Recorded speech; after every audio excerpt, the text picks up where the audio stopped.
Sexta-feira temos reunião aqui novamente neste mesmo horário. Domingo de manhã, domingo à tarde, a partir das 5h30 da tarde, a ceia do Senhor, se Ele permitir.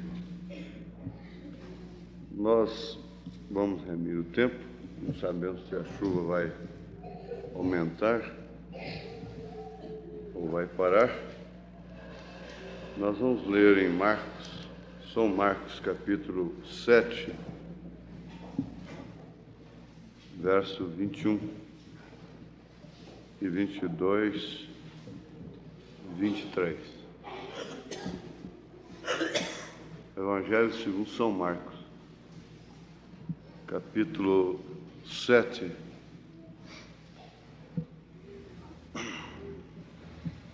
vinte e um, 22, 23.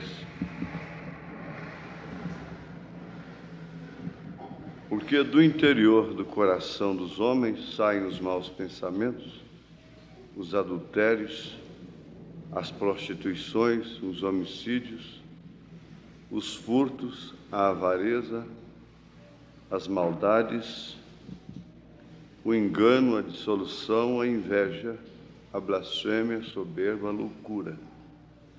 Todos estes males procedem de dentro e contaminam o homem. Senhor Deus, Jesus amado,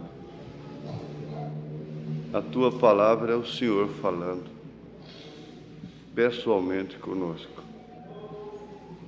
Ela não carece de interpretação humana, porque o Senhor próprio é o intérprete dela. Por isso nós pedimos misericórdia ao abri-la, Senhor, e ouvi-la como ela é. Porque em qualquer lugar que nós abrirmos as Escrituras, nós sempre vamos nos encontrar em dificuldade com alguma coisa. Mas, por outro lado, temos a graça, a compaixão do Senhor, e é o que valoriza a obra de Jesus Cristo no Calvário. Pedimos ao Senhor vivificar, portanto, esta palavra em nossos corações. E nesse instante nós lembramos do sangue de Jesus vertido lá na cruz. Em nome de Jesus Cristo. Amém. Podeis assentar, irmãos.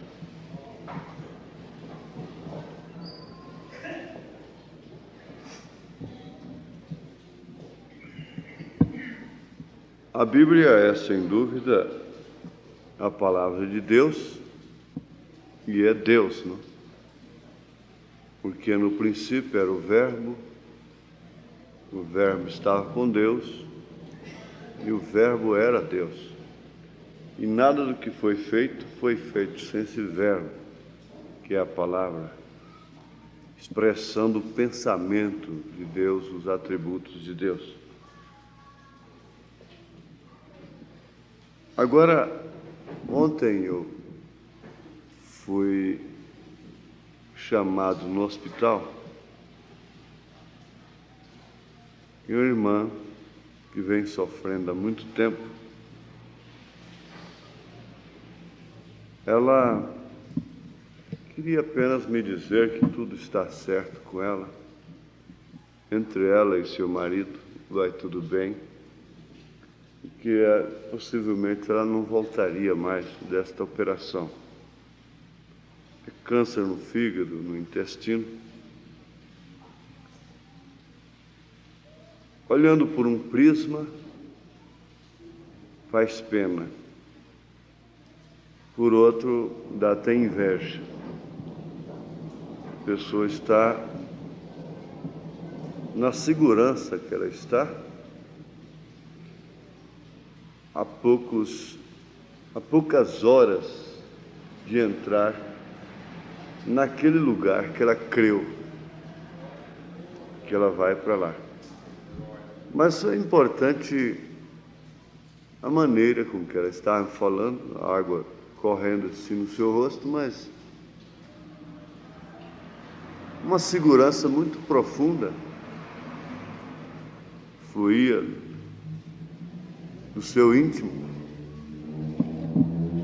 Quase que a gente entende que a gente é que está mais precisando de ouvir a pessoa do que a pessoa ouvir a gente. Qualquer uma pessoa sadia chegasse ali concluiria isso.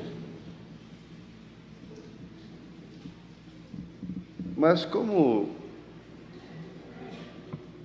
o ser humano tem sempre aquele vácuo para mostrar mesmo que está ainda na dimensão humana, então ela estava com uma dificuldade.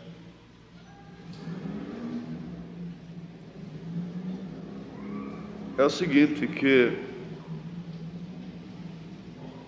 pessoas da mensagem disseram para ela que isso só podia ser pecado.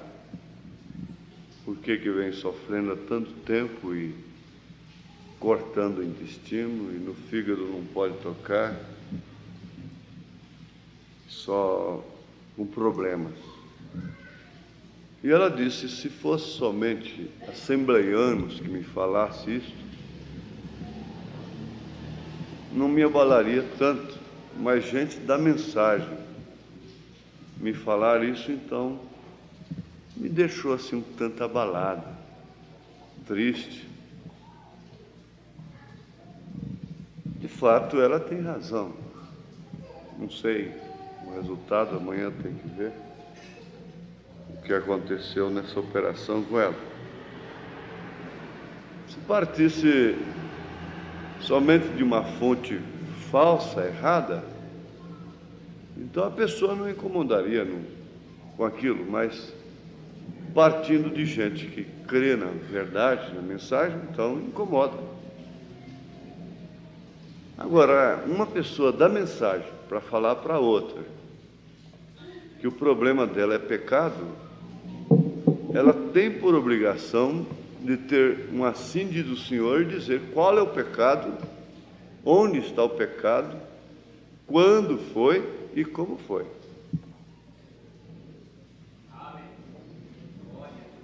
Caso contrário, aquele irmão, aquela irmã não está passando de um companheiro de Jó. Os companheiros de Jó também falavam, é pecado, diz o profeta. Mas eles não podiam apontar o pecado.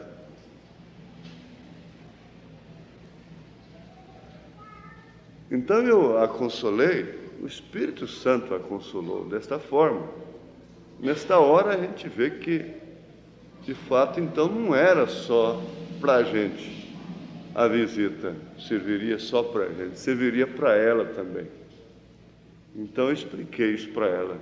Irmã, quando Deus quer mostrar o cristão que está padecendo por qualquer motivo, Ele mostra qual é o motivo, qual é o problema. Deus não vai proferir enigma. Eu falei isso hoje no rádio também. E deixar a pessoa aí no ar, é pecado, é pecado. Então, isso é um hábito, uma coisa que, ao invés de ajudar, faz é matar a pessoa. Ela disse, eu já vasculhei toda a minha vida, não encontro nada. E eu disse, se fosse o Espírito Santo mesmo, ele diria para a senhora qual é o pecado. De que a senhora teria que se arrepender? Agora, eles perguntaram quem foi que pecou. Foi ele ou foram seus pais? Perguntaram para Jesus, disse, não foi ele nem seus pais. Fizeram isso com que ele nascesse cego. E agora? Você vai discutir com Jesus Cristo? É certo, o profeta diz que quando a vida estava difícil para aquela viúva, ela analisou a sua vida. É certo fazer um inventário, por que disto, por que daquilo. Está correto. Mas um dos ministérios, uma das missões especiais do Espírito Santo, aqui na terra, é convencer do pecado. É mostrar que aquilo é pecado. Quando o profeta viu que o mal daquela irmã Batista era um pecado que ela tinha cometido há 20 anos atrás, então ele disse para ela o que era. Eu te vejo assim, assim, assim, com um homem que não é seu marido, 20 anos atrás, então é este o seu problema. Agora, ele não ficou dizendo para ela, é pecado, é pecado, é pecado. Isso é errado. Se é pecado, então mostra. Se é o Espírito Santo dizendo que é pecado, então é necessário que seja mostrado, para que o tropeço seja abolido. Então foi que eu lembrei daquela mitologia egípcia, uma esfinge ali, não sei, sempre nunca guardo, vou no dicionário, leio o nome e depois esqueço. Acho que é esfinge mesmo. É uma estátua, uma coisa assim, enorme, um monstro. Proferia enigmas, charadas para os transeuntes, e se a pessoa não desse conta de decifrá-la, então ela tragava a pessoa, matava. Ora, Deus não é assim, proferindo enigmas, se a pessoa não der conta de entender, de decifrar, mata. O Espírito Santo não é isto. Para começar, ele não é o acusador. Satanás quer dizer adversário, diabo quer dizer acusador. Agora, o Espírito Santo é consolador, é paráclito, é advogado, é o paráclito divino, é que intercede. E Paulo disse que ele intercede com gemidos inexprimíveis. Mas o espírito religioso, ele é acusador. Ele se põe a acusar a pessoa, explorando as suas boas intenções, a sua sinceridade. E há muitas pessoas que matam-se a si mesmas através de sua sinceridade. Agora, uma sinceridade errada, falta de convicção, falta de confiança.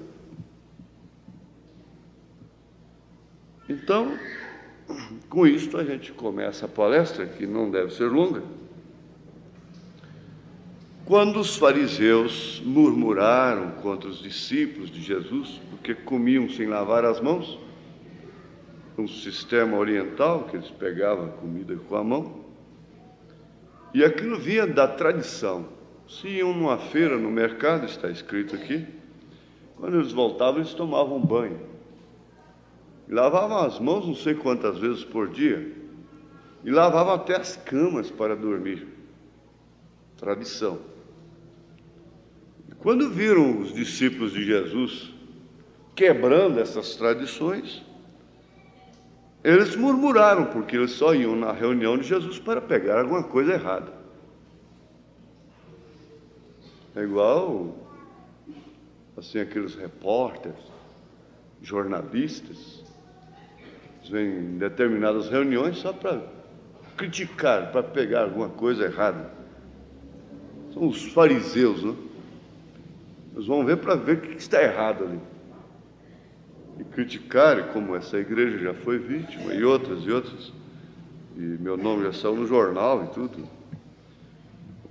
Assim eles iam nas reuniões de Jesus.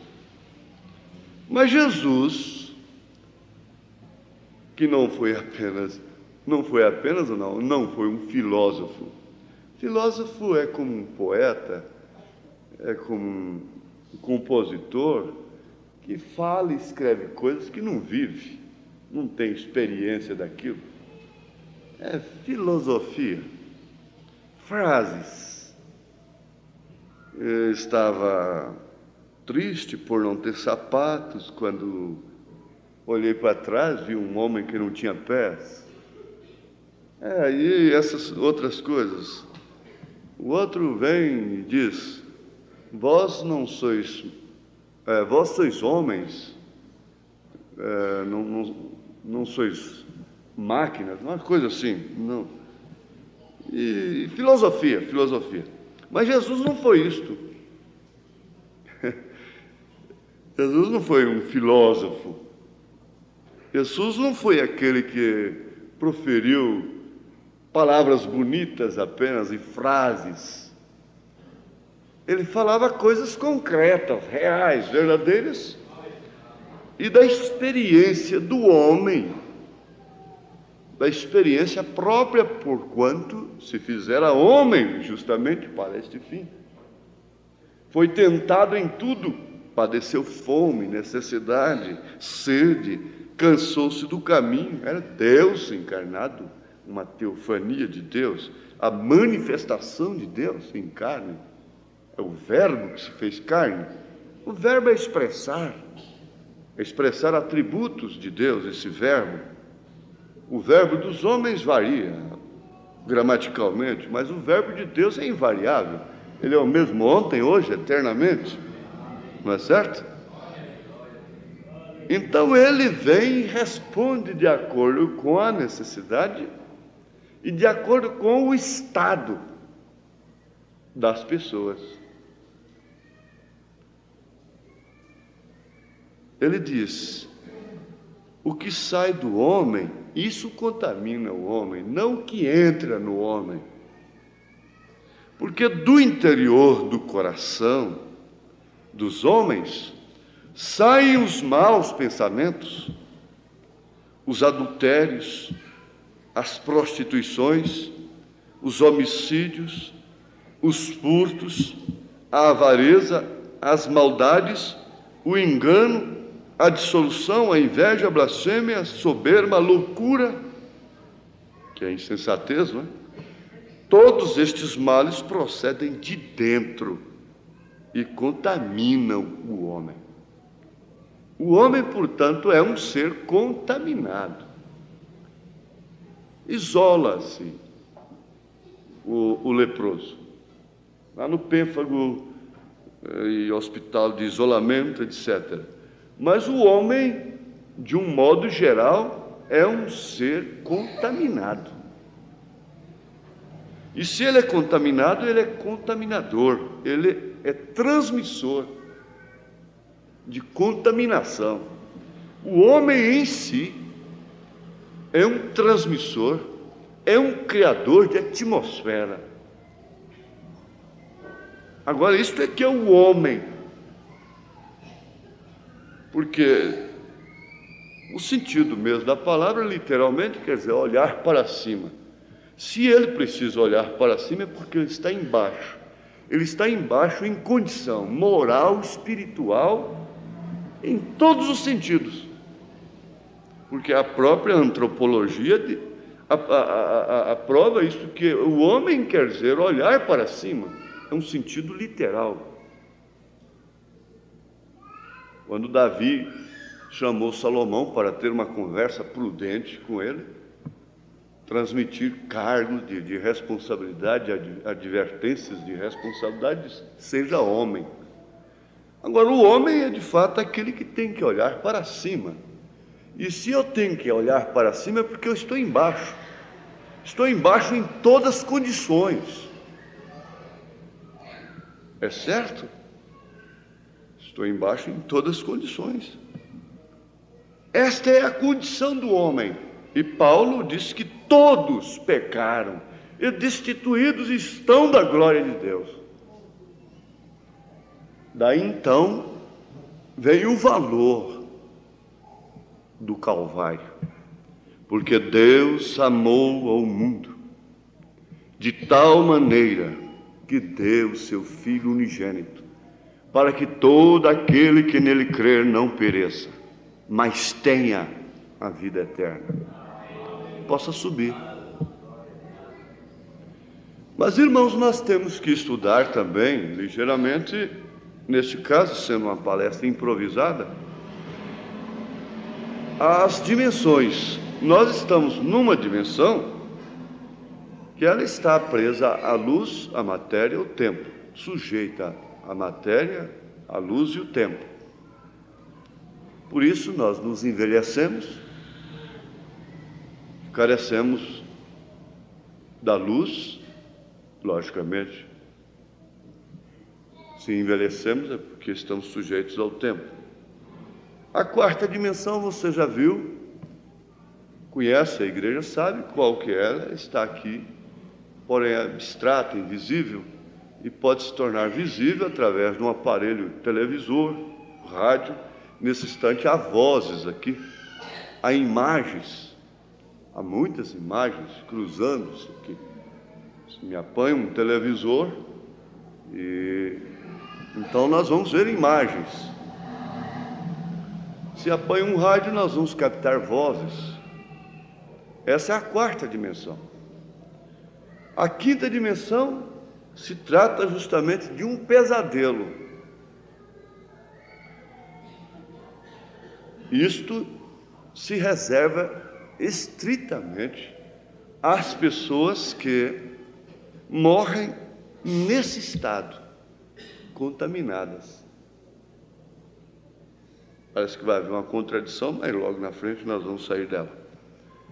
Morrem contaminados. Nós já dizemos, todos estão contaminados. A quinta dimensão é um pesadelo, porque não se pode chegar na sexta e nem tampouco voltar para as dimensões, ou para a dimensão humana. Então isto é um pesadelo, é um estado de espírito, o que se chamaria de inferno, porque o inferno mesmo é a sepultura, o Hades. Mas os irmãos guardem isto, que é um estado de espírito. O estado de espírito, ele pode ser, não precisa chegar na quinta dimensão. O homem está vivendo hoje sob um estado terrível de espírito. O mundo está em plena Terceira Guerra Mundial desde que terminou a Segunda.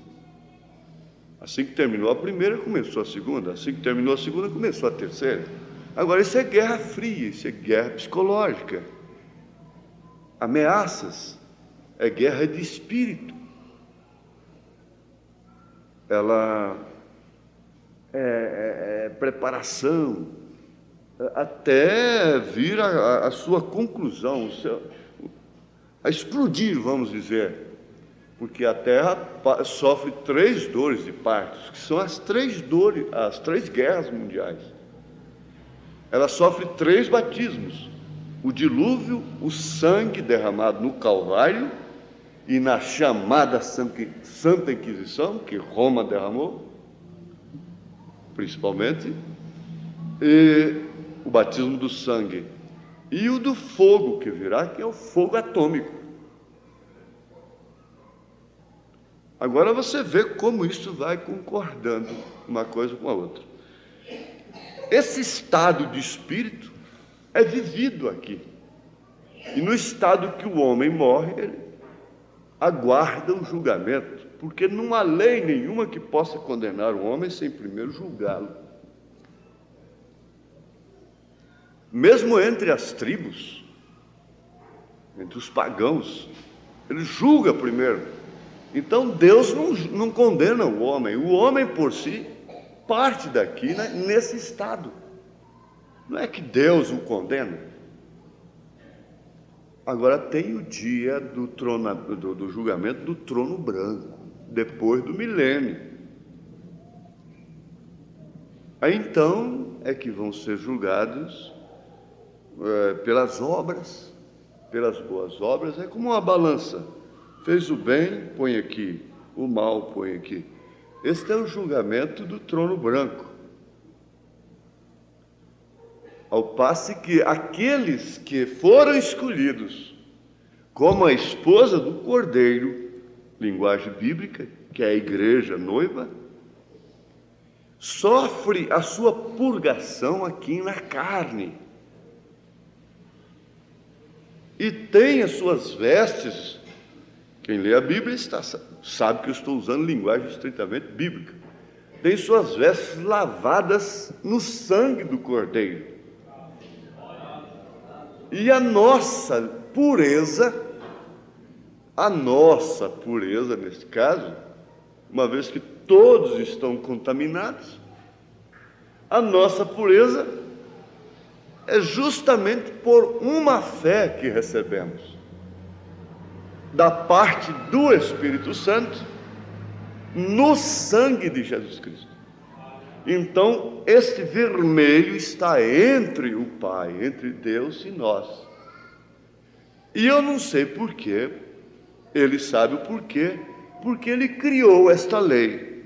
Se você põe uma lente vermelha e olha num pano vermelho, você vai ver aquele pano branco, alvo.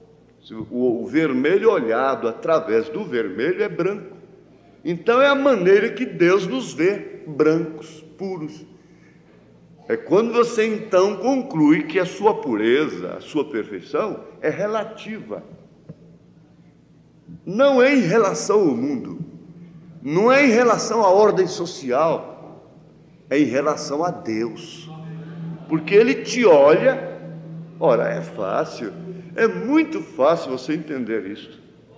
O seu filho pode ser um marginal, pode ser um toxicômano, pode ser a coisa mais terrível, mas você olha para ele diferente do que a polícia olha, do que a sociedade olha.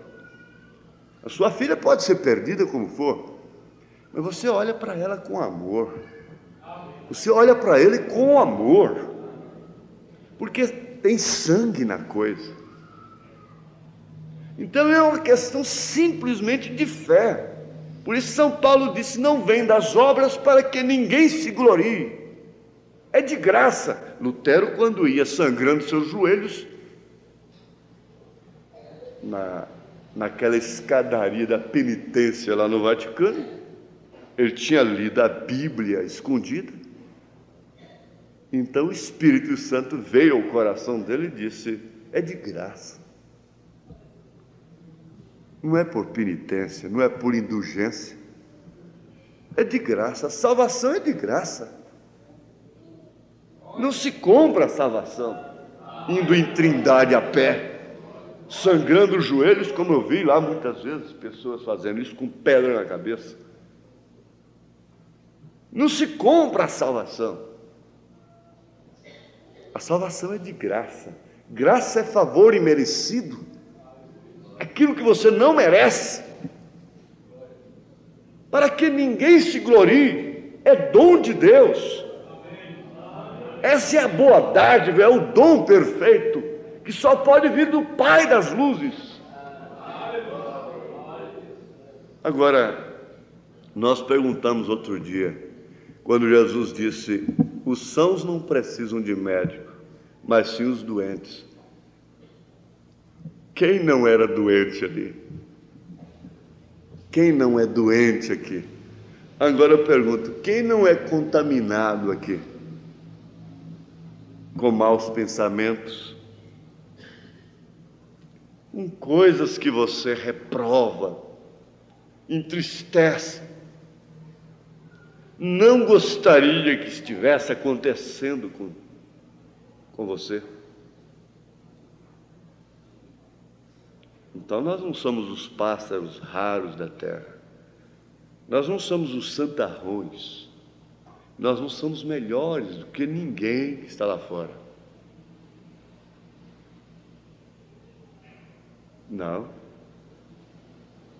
A única diferença está somente nisto, é que nós temos uma fé perfeita, não emotiva, não uma sugestão, no sangue de Jesus Cristo, porque afinal de contas, a morte de Jesus Cristo tem que ter um significado operante na vida do homem, porque senão seria história apenas, história religiosa. Isso tem um resultado eficaz, perpétuo. O próprio profeta, quando entrou naquele bar de gente baixa, que viu aquela mulher de idade, ele a condenou e disse: por que que Deus não varre uma peste desta da terra? Uma mulher velha, toda rebocada, fumando, com 2 homens ali, num estado terrível. O que fez o Espírito Santo? Chamou lá fora. Por quê? O que saiu do coração dele naquela hora? O Espírito Santo chamou lá fora, então ele viu, ele teve a visão do Calvário, o arco-íris de sangue. E quantas vezes ele sangrou a Jesus através de seus pecados. Tendo noção disto, é que a pessoa ama a Jesus. Porque a maioria das pessoas amam a Deus, mas somente como beneficiário, só quer receber benefícios. Gostam de Deus, lembram de Deus, porque precisam de comer, porque precisam de vestir, e até nos discursos políticos, de alguns poucos deles, dizem, se Deus quiser. Outro dia eu ouvi um discurso, vários discursos, não ouvi nenhum, se Deus quiser. Uma nação que está precisando tanto de Deus como esta. E as pessoas fazendo tanta proposta, tanta promessa, nenhum deles disse, se Deus nos ajudar, se Deus quiser.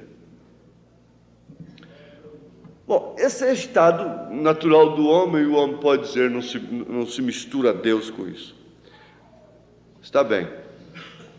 Mas nós vamos ver, em sequência, ainda que tem que mudar um pouquinho, é que Deus conhece os corações. Ele examina os corações. Ele examina. O médico examina o coração. Raio-X, o eletrocardiograma, o ciclo ergométrico. Parece que já tem pode vê-lo já, o ultrassom, e ver tudo. Ele examina o coração. Agora, o coração, na expressão bíblica, não é a carne, o músculo. De fato, você sabe que tudo reflete no coração. Todo pasmo, toda decepção, toda alegria, toda emoção reflete no coração. Sem dúvida alguma. Muitas pessoas estão com dores morais. Elas começam a ter dores no coração. Elas acham que estão cardíacas, sofrendo do coração. Vai no médico, não tem nada. O coração, sem dúvida alguma, é uma bússola. Ele sofre tudo. O coração da mãe é triturado, o coração do pai também. O coração de quem ama é ferido. Mas vai olhar, não tem ferida nenhuma. É amargurado, é alegre, é feliz. Às vezes nós falamos hoje a pessoas que ontem estavam com seus corações felizes, hoje estão feridos, magoados, tristes.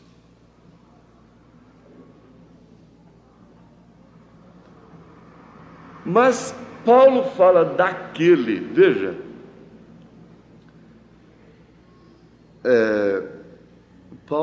São Paulo, ele foi um verdadeiro apóstolo, inspirado pelo Espírito Santo, e como ele ajudou a igreja. Eles dizem na carta aos Romanos, capítulo 8, a partir do verso 25, ele diz, mas se esperamos o que não vemos, com paciência esperamos uma consolação. E da mesma maneira também o Espírito ajuda as nossas fraquezas. O que viria a ser fraqueza? Maus pensamentos, adultérios, prostituições, homicídios, furtos, avareza, maldades, engano, dissolução, inveja, blasfêmia, soberba, loucura. O que seriam essas fraquezas na linguagem de Paulo? Ele disse que o homem carnal é mentiroso, é adúltero, é homicida, é fornicário.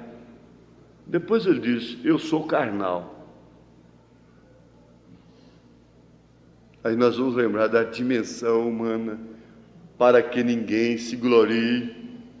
Estamos encerrados numa dimensão humana, sujeita às paixões, como São Tiago disse que Elias era homem sujeito às mesmas paixões que nós somos. Então aqui parece que ele está dizendo que isso é chamado, eu não sei o que viria a ser fraquezas. Fraqueza seria bambeira nas pernas, que Paulo está falando? Não. E da mesma maneira também o Espírito ajuda as nossas fraquezas, porque não sabemos o que havemos de pedir como convém. Nem pedir não sabemos. Mas o mesmo Espírito intercede por nós com gemidos inexprimíveis. E aquele quem examina os corações, sabe qual é a intenção do Espírito. Conhece as intenções. Aí onde nós chegamos a uma coisa que antes de ser um crime é um pensamento, um crime premeditado.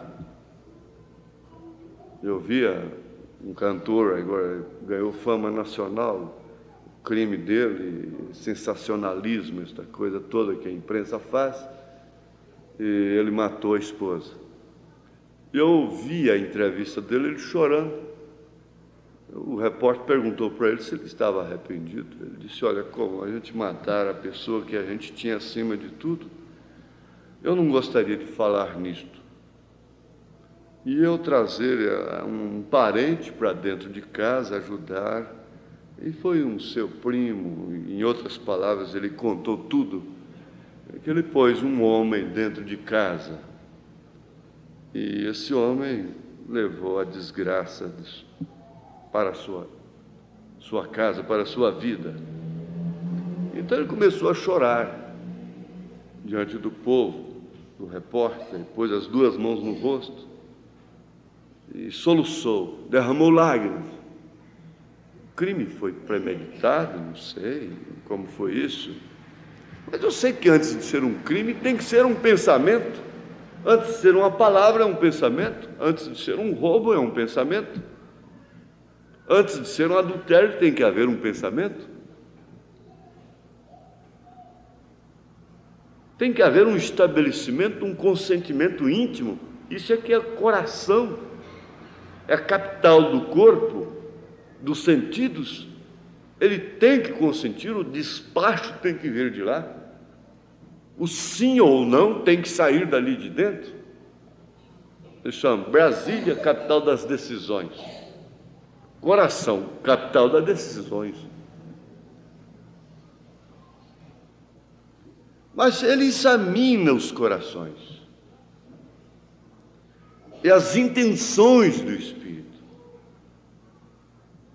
Eu sei que cada pessoa aqui está com a melhor, a mais boa, vamos dizer assim, a mais boa intenção possível, a respeito mesmo de quem te deve. Perdoa as nossas dívidas assim como nós perdoamos os nossos devedores. Isso é reza? Isso é decorado? É papagaio falando isso? Na igreja? Perdoa as nossas dívidas assim como nós perdoamos os nossos devedores? Não sabem que isso aí é a maior oração que existe para um ser humano. E disso aí parte a fé perfeita. A fé para o arrebatamento, a fé para o rapto, a fé para subir, parte disto aí. perdoa as nossas dívidas, assim como nós perdoamos os nossos devedores. O profeta diz: a fé perfeita é baseada no perdão. Então a intenção do coração é perdão, do espírito é perdoar. A intenção é o melhor possível. Não é a avareza, não é a prostituição, não é o adultério, não é o crime, não é o roubo. A intenção do seu espírito. Você é bem intencionada, você é bem intencionado, mas com que intenção a mulher expõe seu corpo, meu Deus? Elas, consciente ou inconscientemente, é de ser cobiçada, e a cobiça é um adultério, e ela vai responder por aquilo no dia de juízo. Ela está contaminada com suas intenções, conscientes ou inconscientes, porque tudo está cauterizado, apenas isto. Está cauterizada a consciência. Mas são contaminações sob intenções malignas. Agora, você sabe quando você queria ou não ofender seu próximo. E como é que se pode viver duas pessoas sem uma ofender a outra? Você diz: bom, não foi meu propósito, eu não falei com esta intenção, infelizmente eu te feri. Mas não era esta a minha intenção. Eu não falei neste sentido com esta malícia. Você entende o que eu quero dizer? Essa não era a minha intenção, este não era o meu propósito. Daí então você vai discernir o que é pecado voluntário e o que é o involuntário. Você cai numa situação, você cai numa circunstância. Nós vamos ver aqui um pouquinho adiante. E sabemos que todas as coisas contribuem juntamente para o bem daqueles que amam a Deus, daqueles que são chamados por seu decreto. Quer dizer, daqueles, então, você já viu que há uma classe. Aqui na mensagem Almas Encarceradas hoje, eu vi isto, eu peguei agora de improviso, eu não programei essa palestra. O profeta diz aqui uma coisa que eu achei muito profunda. Agora queremos notar algumas coisas. Muitas vezes há coisas que sucedem e nos pomos a pensar: por que sucedeu aquilo? E duvidamos de nós mesmos e também de outros. Então nós caímos num autodescrédito, numa autodesconfiança, e a pessoa perde a fé em si mesma, porque há pessoas que vivem sempre fazendo propósitos, votos. Eu digo: não faça propósito, deixa acontecer, a menos que isto venha no seu coração. Quantas vezes eu fiz propósito de fumar e eu cheguei até chorar para deixar o cigarro e não dava conta. E eu dizia: eu sei que Deus atentou para aquilo, Ele viu aquilo com bons olhos. Eu jogava dentro do rio, eu rasgava a carteira, eu queimava, eu fazia isso, eu fazia aquilo. Eu queria deixar de fumar, de todos os modos. Não propriamente, nem mesmo para ser crente. Eu tinha vontade de deixar de fumar. Que desgraça é aprender a fumar. As crianças nunca podiam ver isso na boca de seus pais. É uma desgraça.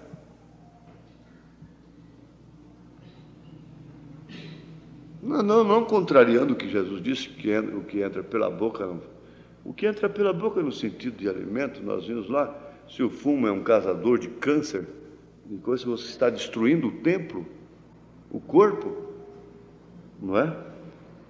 E um dia, para atender um convite, eu entrei na igreja, mas como eu fui criado no Evangelho, aprendi a respeitar a igreja, escondi o cigarro lá fora, na esquina da Avenida Paranaíba, com a Rua 7, Igreja Cristã Evangélica. Agora, eu fui criado no Evangelho, nasci no Evangelho, fui criado no Evangelho. E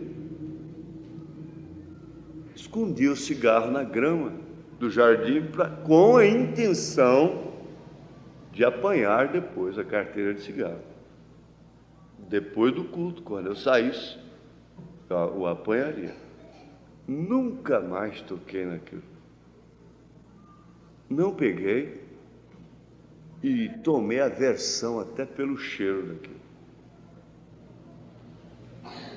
Que coisa maravilhosa. Agora, quantas vezes eu fiz propósito? Eu creio que Deus atentou, Ele olhou com bons olhos aqueles. Eram bons propósitos.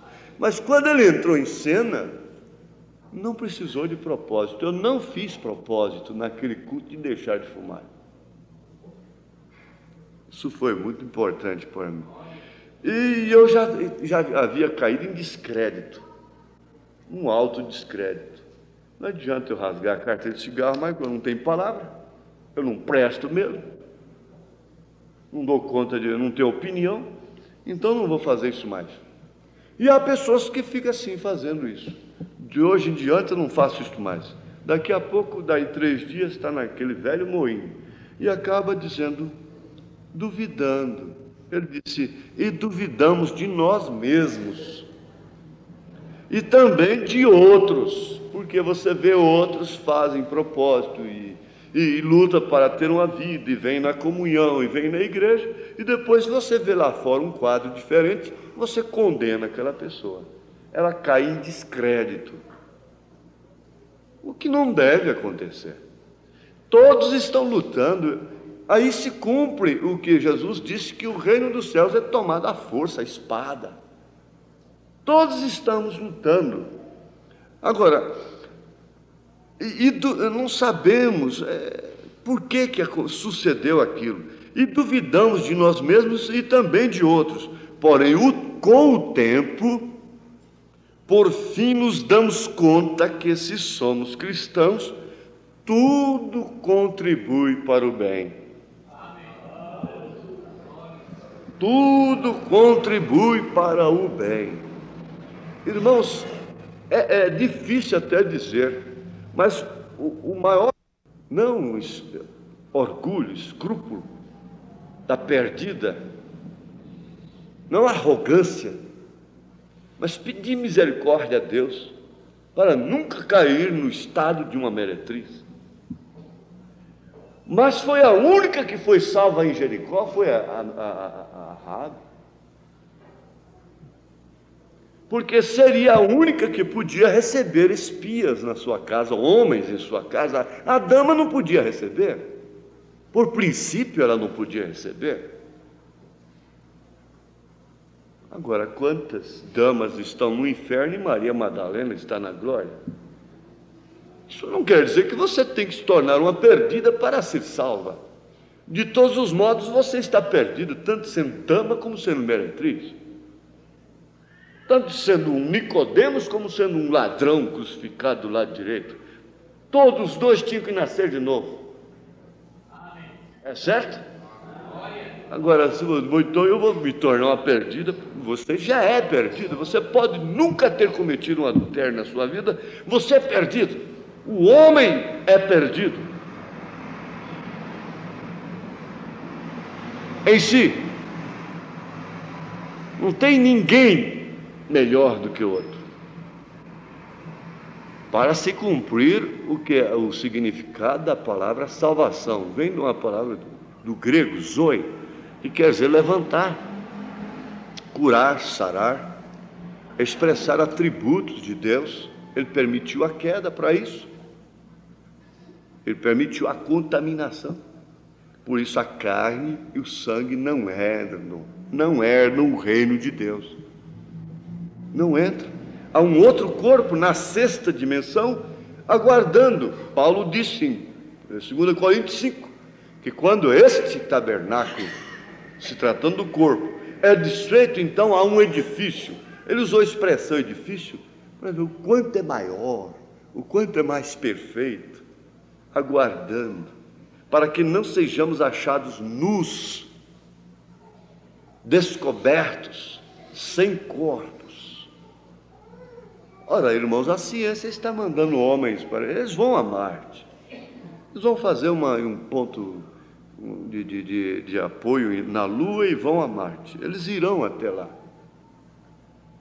Você vê, antes disso, Enoque subiu, Elias subiu, Jesus subiu. Tudo que a ciência está fazendo já aconteceu. E aconteceu com perfeição. Enoque não subiu com um bujãozinho de oxigênio nas costas, nem Elias, nem Jesus. Tudo que eles fazem já aconteceu. Deus anestesiou a Adão lá no Éden e não deixou nem cicatriz alguma. Muito mais perfeito. Há uma perfeição, e perfeição é um estado. Jesus é perfeito, o Evangelho é perfeito, sua palavra é perfeita. Mas quando as pessoas querem ser perfeitas nessa dimensão, então elas passam a sofrer até da mente. Há muitos crentes que vão para a clínica de repouso por causa da maneira errada de olhar na Bíblia. Então o médico diz, é a religião que fez isso. A religião tem separado casais por causa da maneira errada de ver a Bíblia. A mulher rejeita o marido porque ele é descrente. Eu não sei onde ela arranjou isto.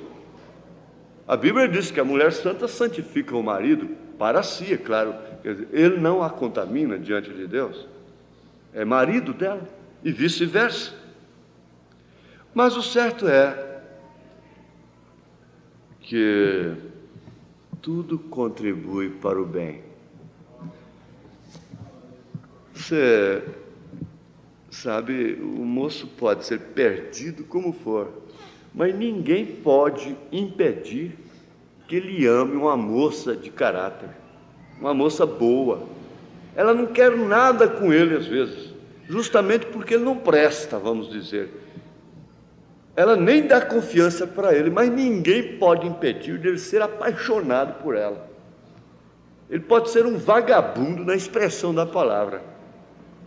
Ele pode ser um perdido, mas ninguém pode impedir que ele ame aquela moça. Você pode ser perdido como for, mas ninguém pode impedir que você ame a Deus. Você pode estar numa situação tão terrível como for, mas ninguém pode impedir que você ame a Deus sobre todas as coisas. Então você encontra um segredo tremendo nisto aí, porque ama-se religião, ama-se por interesses, ama-se por medo do inferno, querem ir para o céu porque dizem que o inferno é ruim, se trocasse o nome, a pessoa queria ir para o inferno, em vez de ir para o céu. E céu não é questão de geografia, nós já estudamos isso aqui. Mas eu quero ver quem impede uma pessoa a amar a outra. Quem pode impedir? Se há esse amor ágape, você viu? Paixão, amor filho e amor ágape. Ora, o amor ágape, se vem um amor no seu coração pelas coisas de Deus, por Deus, pelo seu próximo, pela natureza, quem pode impedir? Agora veja, e sabemos que todas as coisas contribuem juntamente para o bem daqueles que amam a Deus. Não é para o bem daqueles que não são contaminados, não. Para o bem daqueles que amam a Deus, daqueles que são chamados por seu decreto. Ora, se o próprio profeta, o maior homem nascido de mulher, segundo as palavras de Jesus, disse que não era digno de desatar as sandálias dos pés de Jesus, e eu então? Agora, posso te amar, Jesus? Se canta, eu amo,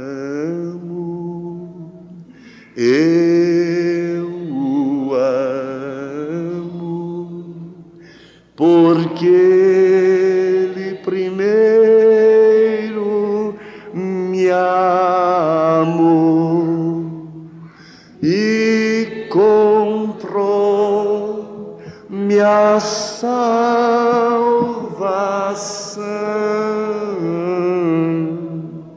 no madeiro Jeová.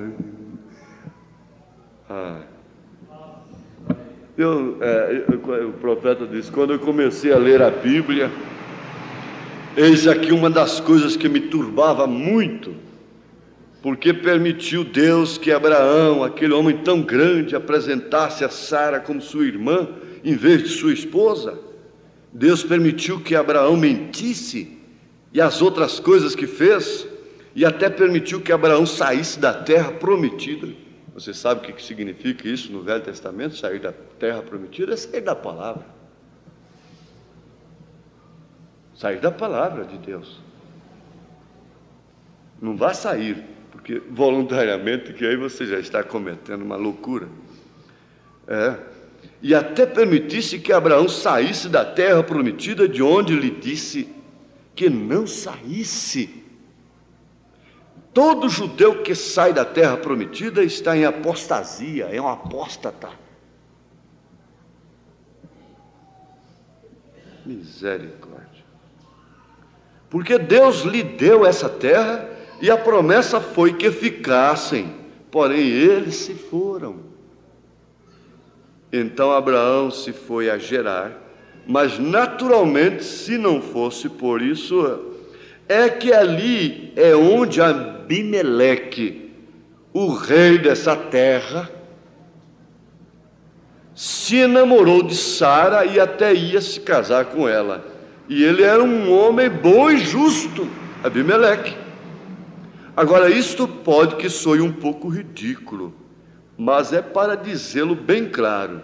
Depois que ele havia tomado banho ao anoitecer, e havia se vestido para ir à cama, e até se ajoelhou junto à cama, orou e se deitou. Então foi quando o Senhor lhe apareceu e lhe disse: eis, morto és.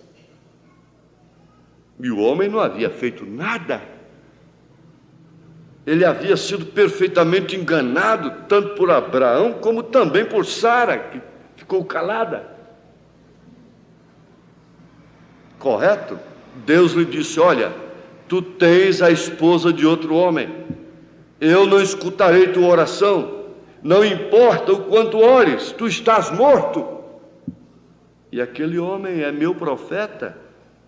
Isso é muito difícil de entender. Mas como eu vou entender? Como você vai entender Deus?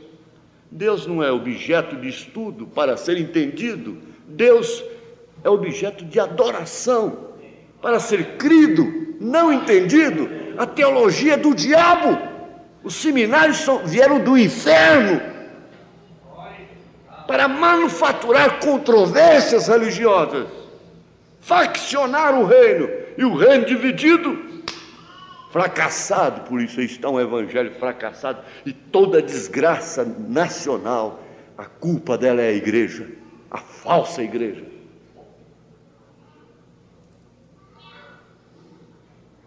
Como entender isto? Como buscar apoio nisto?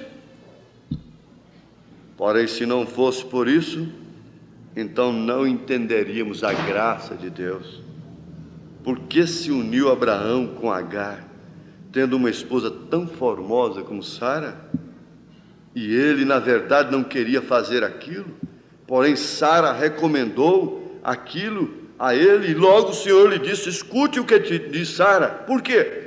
Porque tinha que haver um Ismael para dar o tipo de que a serva e seu filho não seriam herdeiros com a mulher livre e seu filho. Veio o que eu digo? Todas estas coisas são tipos. Tinha que haver os árabes hoje, filhos de Ismael, fortes com petróleo. Por que aquele profeta teve que se casar com uma prostituta e por ela ter 2 filhos? Isso foi um sinal, porque o outro se deitou sobre o lado direito por 340 dias e logo outros tantos dias sobre o outro lado. Foi um sinal. Outro tirou toda a roupa e andou ante Israel. Todas essas coisas foram para tipos e sombras. Tínhamos que ter essas coisas para completar o quadro. Muitas vezes sucedem coisas e nos perguntamos: por que é isto? É simplesmente Deus mostrando-nos algo de antemão.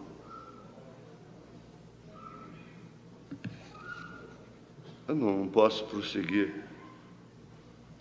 Eu tenho que resumir aqui. Mas isto me alimenta. Te alimenta? Aleluia. Veja aqui, só mais esse parágrafo. Agora, a razão de eu estar ali, na verdade, é algo muito ridículo estar naquele deserto, pagando mais de $100 mensais em aluguéis, quando aqui temos a casa com todos os móveis. Porém, a questão é de seguir a direção de Deus. Isso é tudo que eu sei fazer. Vocês sabem, conhecem as visões e as coisas que têm acontecido ali. E eu tenho lhes mostrado estas duas visões para que vissem que por meio de uma delas eu deveria estar no Ocidente. E eu sempre tenho anelado isso. Agora, porém, é questão de seguir a direção de Deus. Ridículo. Quando a pessoa vem me perguntar sobre mudança, eu digo, irmão, eu nunca seguro as pessoas em Goiânia. Parece que eu sou até desinteressado. Nunca chamo ninguém de fora para cá. Nunca faço uma visita. Com o programa nacional de rádio e com as tonterias que vimos, eu teria atraído muita gente do Sul e de todo o país para morar em Goiânia. Nunca fiz isso, graças a Deus. Deus me segurou, me livrou disso. Os que vieram para cá vieram dirigidos por Deus, por inspiração de Deus. Eles sabem disso, mas tudo é questão de uma direção de Deus. Mesmo que seja para sofrer, mesmo que não seja para prosperar. Talvez se livrar de uma prosperidade quer dizer salvação, e às vezes prosperar quer dizer perdição. E agora? Como se explica isso? Nós temos o irmão Xavier aqui, lutando com a vida, depois de velho, um garimpeiro de anos e anos e anos e anos e anos e anos. Podia ter bamburrado, ser multimilionário. Será que estaria aqui lavando os pés do irmão João da Mata? Se fosse um multimilionário? Será que estaria? Não sei, poderia estar. Deus sabe melhor. Mas todas as coisas contribuíram para o bem do irmão, foi ou não foi? Todas as coisas contribuem. Agora, isso parece loucura, Paulo dizer, em tudo dai graças. Em tudo dai graças. Mas só se sabe dar graças por coisas boas, aparentemente boas. Isso é o mal da dimensão humana, os sentidos, a visão, o paladar, o tato, o olfato e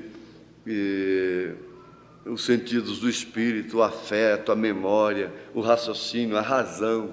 Então, isso tudo é o mal da dimensão. Mas na capital tem que ter a fé. A fé na palavra de Deus. Então, a fé no sangue de Jesus Cristo te põe limpo diante de Deus. Você não está contaminado. Você não está contaminada. Se é que você tem fé, que não está. Se você tem esta genuína fé, é uma coisa que eu não posso explicar, mas se trata de uma fé especial no sangue de Jesus Cristo. Só isso e mais nada. Não há mistério nisso, sendo um grande mistério. É simples, mas como se pode explicar? Ninguém pode explicar o porquê de você ter fé no sangue de Jesus Cristo. Eu disse para um irmão essa semana que veio com certas dificuldades, ele não é daqui, dificuldades com isso, dificuldades com aquilo. Eu disse, irmão, às vezes a pessoa pode nadar até ir na água, até na cintura apenas. Então o melhor que ela faz é ir somente até ali. Não vá lá na profundidade, nos 10 metros de profundidade, porque o outro foi. Não faça isso que você vai morrer. Mas há outros que podem ir lá e nadar e voltar e flutuar, e parar em cima d'água, e descansar, e fazer tudo. Eles podem fazer aquilo. Agora, eu não facilito com a água. Eu gosto de nadar mais onde dá pé, porque qualquer coisa eu meto o pé no chão. Mas há outro que pode ir na profundidade, atravessar o rio. Ele está correndo risco, problema dele. Ele tem confiança, ele sabe o que está fazendo. Se muitos já morreram na profundidade, muitos já morreram na rasura. E agora? Quantos já pereceram, já morreram na rasura? É certo? Então, isso é que conclui o assunto. Contaminados, todos estamos. Todos. Agora, o que vai te pôr limpo diante de Deus é a fé no sangue de Jesus Cristo. É a fé no sangue de Jesus Cristo. Agora, você não faz mais as vontades dos pensamentos. Aí então é quando você, estando nesse estado que aquela irmã estava ontem, lá na cama do hospital, dizendo, eu posso partir. Quando ela sai dali, ela está com pressa. Ela disse, eu estou com pressa de ir embora. E ela é uma mulher nova ainda. Ela disse, eu estou com pressa, porque o crente mesmo, quando vê que está chegando a hora, ele tem pressa.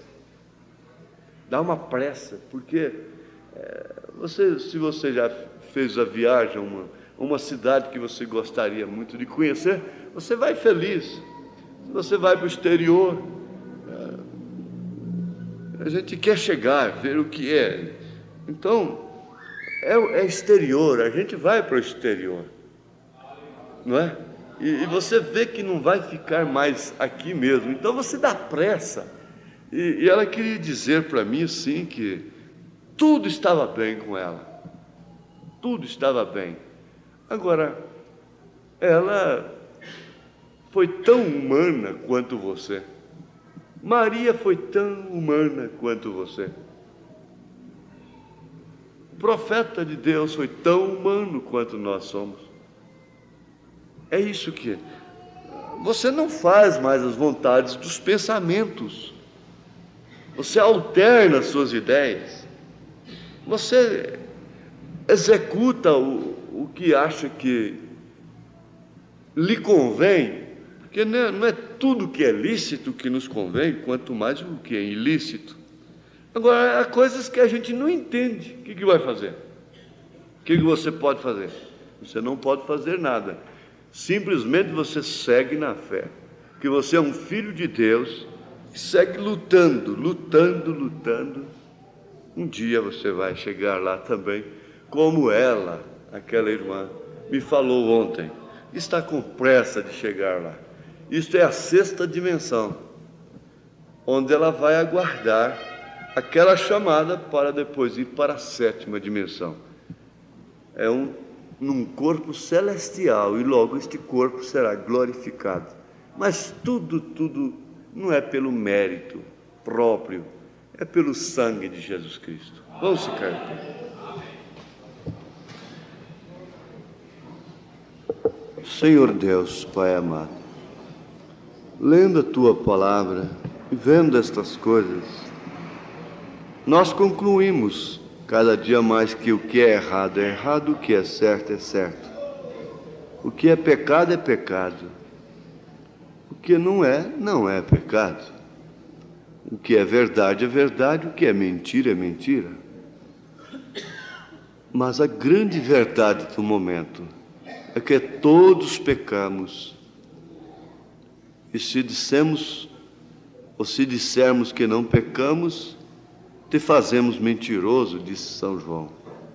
O que não ousamos fazê-lo, nós pedimos ao Senhor nos sustentar na fé, da graça do Filho de Deus, pois ela é a fé que vence o mundo. Então, encarando estas coisas, cada um dos irmãos, cada uma das irmãs, prossegue, ó Deus, firme nesta convicção, crendo no sangue do Filho de Deus, crendo no Senhor Jesus Cristo, crendo que um dia deixaremos esta dimensão e iremos para a sexta dimensão ou já para a sétima dimensão no arrebatamento. Ajuda-nos, ó Deus, ensina-nos a contar os nossos dias, de tal maneira que possamos alcançar corações sábios e espíritos retos, os quais o Senhor não despreza, Pai. Pedimos pela saúde de cada irmã, de cada irmão, cada pessoa aqui representada, as peças de roupas, ó Deus. Ó Deus, possa ir virtude nelas para curar e libertar, que teu povo volte para casa mais perto de ti, mais convicto, ó Deus, e não alimentando nenhum mau pensamento, nenhum ódio no seu coração, Pai, nenhuma coisa má. Dá-nos uma libertação total e batiza-nos com teu Santo Espírito, em nome de Jesus Cristo. Amém.